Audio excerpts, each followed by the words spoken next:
before we get started, click that like button, turn on notifications, give her a huge thumbs up, and also stay at home.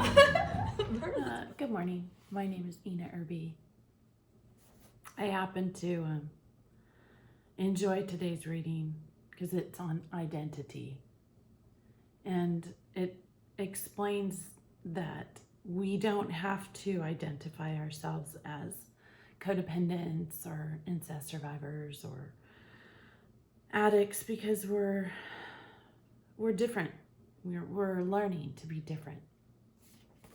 And as an apostate, right, or an ExJW, those labels are just labels. They're not identifying. They're not defining us as people. We're learning who we are.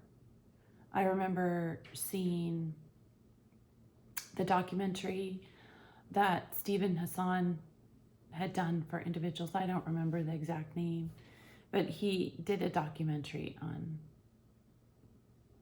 people who have survived cults. And one of them, there's portions of different religious beliefs, how people got sucked into different ways of thinking. And some of the women that he interviewed happened to be in a religious group where the leader would rape them, and then he would proceed to brand these children. They were children, they were young girls. And he branded them on their bodies, and then so they were always identified as his, right? I think with Jehovah's Witnesses and any mind cult, you are branded in your brain. And even though you don't see the scars on our bodies, it's definitely in our heads. And it's hard to open up to individuals that don't understand. The scars are usually only understood by those who have gone or undergone the same experiences. And so I find that the scars, because we, as Jehovah's Witnesses, have been inculcated as children, we were given all these strange beliefs so young that these scars will always be there. They're always going to be there. We just have to learn to live with the scar and go on. So we as Jehovah's Witnesses, we always will have the scars in our brains, until we die. So the scars will always be there until we die. And hopefully we can heal to the best of our ability. Each one of us is on a different journey. When it comes to healing and the healing process, for some of us it goes faster than others, and other times it doesn't. And that's okay. I think reaching out to people who are safe, who you feel safe with, maybe not necessarily ExJWs, because I found that they have their own issues. It's hard. It's hard because we come into the world and we don't trust people. And that's very normal. We've gone through a lot. I remember when my dad would get a title like mental illness, and he didn't like that. He would rather have been an alcoholic. And so I noticed that sometimes ExJWs, they don't like the name apostate. And for me, reading Mr. Douglas was so helpful because an apostate is a runaway slave. That's a definition. And I believe it's Rome or Greek, but it's a definition. That's the definition of a runaway slave, apostate. So I'm a runaway slave, and it takes a lot of courage to run away from slavery. Mr. Douglas was so helpful in seeing that, because it's not easy to run and leave everything behind that you knew. One of the, as growing up in a more Black congregation, one of the ties that I saw in the brothers and sisters there was their color.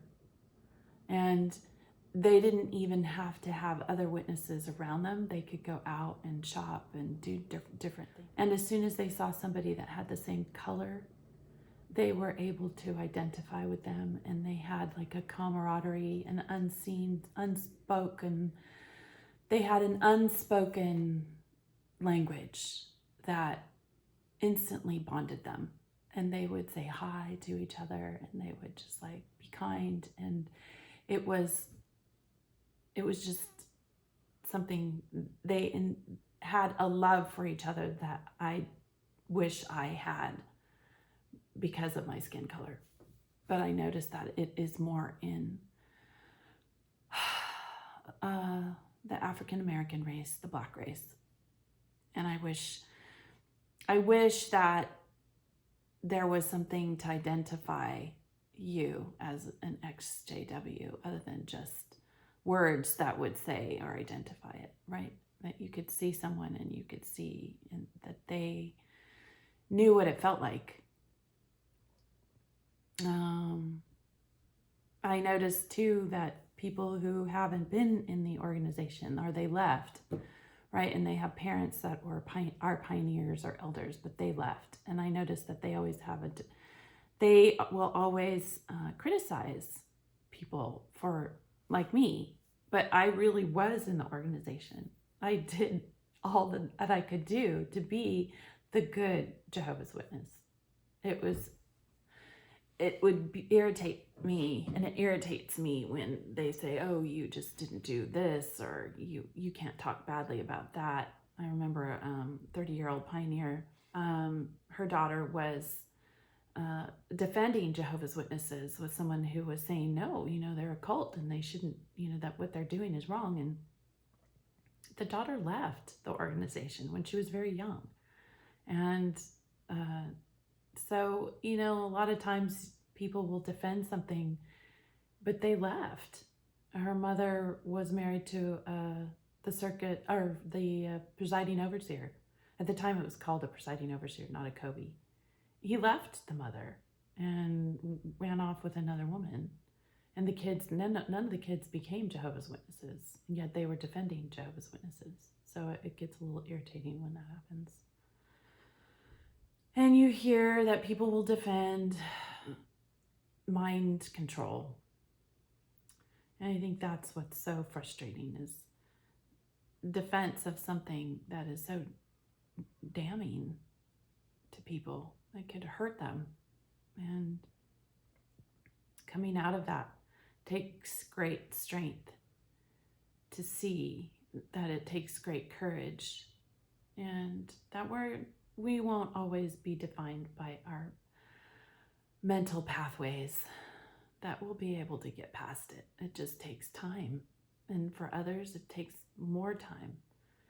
And I don't encourage any older person to stay. I know that that's not always what people will say, but if we only have a little bit of life on the earth, even if you get to enjoy just a little bit of it, and yeah, it's scary. When I jumped, I had no idea what I was jumping out of and into.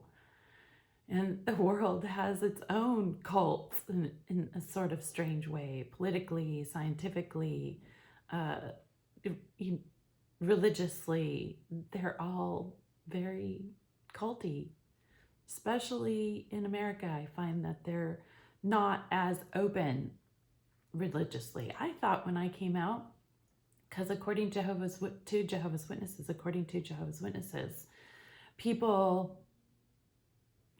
hate God, right? They don't like God, and that is not the case. When I came out, they love God, and they just go into a different cult. That's all they do. They just go into a different cult. And wow, I thought I was going to be the majority. I'm an atheist agnostic 2.0, right? Alain Baton, he was very open about and I like him. He's very open about how religious organizations are just that, organized. And so when I came out, I thought I would find other people that thought like, well, I'm learning to think differently. So when I thought that I would find more people like me, I realized I am not in the majority at all. There are lots of people that love God and they want that, and that's fine. I think for them, if that's what they want, that's it makes them feel good, fine, but that's not what I want. I want to be told truths all the way around, even if it makes me feel uncomfortable about the way that I used to think. I want to think differently, and I want people to have freedom to think differently, regardless of what they think. So, yeah, thoughts, you shouldn't be in a prison or in prison because of your thoughts. So, yeah, I believe in religious freedom. I believe in freedom, regardless, but freedom. Common human rights that should be respected. That's what I believe. So I enjoyed today's reading. We're not stuck. You don't have to label yourself. And you grow and you become a different person. And that is a wonderful opportunity to become who you want to become, whole and healthy and strong and courageous and beautiful. So, yeah, I enjoyed that. I enjoyed the reading. We might have had different experiences that can be considered tragedies, but there are also opportunities to have seen things in a different way that you might not have seen if you didn't have it in your life. And not that I would want anybody to go through pain and tragedy, but it definitely makes me a more empathetic human being. And it's not just something I read in a book, it's something that I felt. And I can identify with someone else that has been through that as well. So it helps. It helps. Tragedies are painful. I know. But you do get through them 1 minute at a time. You have to take the time to just let it happen and mourn. Mourning is really important. When I left, I don't think I did a lot of crying when I left, but I did a lot of mourning and crying when my dad died. And it was grief. And when my mom stopped talking to me, and that wasn't recently, because my mother stopped talking to me years ago. Out of the 27 years that I've been married, I counted how many years my mom talked to me, and it's probably only 6.5. So, and I was a full-fledged witness, doing everything that I could to be acceptable to God and to gain love from my mother. And that didn't happen. So it's okay. I get it. I understand. And I understand that I will always be a little bit angry. I will always be a little bit hurt. I will always be a little bit sad. I will always be, there will always be a little bit of me that just wanted to be a kid and grow up with a good mom and want her love. And that just didn't happen for me. And that's okay. I'm learning to accept it. I've learned to accept it a long time ago.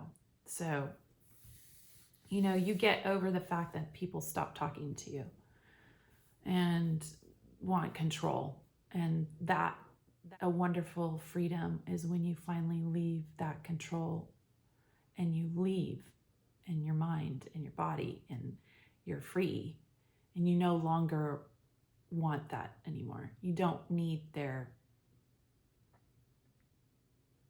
you don't need them anymore in your life, even though they are blood related. It is freedom. It's taken me many years to feel that freedom. It's taken me many years to feel the freedom of not having a parent or people that you thought loved you in your life anymore. When I left the organization, I was okay. I was okay with the fact that these people wouldn't love me anymore or talk to me anymore. I saw my dad go through such pain, and I finally got all the pieces of the puzzle together. It finally all hit. It finally all hit, and it just like made sense finally. Finally it made sense. Because I read the Bible 3 times and I just didn't get it. And now when I read other people's, for instance, this one, The History of God by Karen Armstrong, when I read that they sacrifice their lives as well for a belief without having a full explanation, without understanding it 100%. They needed more information. Once they got their information, they could make a more educated choice. And I like that I got a more educated choice. I like that. The more educated and the more knowledgeable we become as human beings, we can actually be more helpful to others and be more productive and helpful to ourselves. So I hope this helps you on your healing journey. Follow your bliss and be good humans.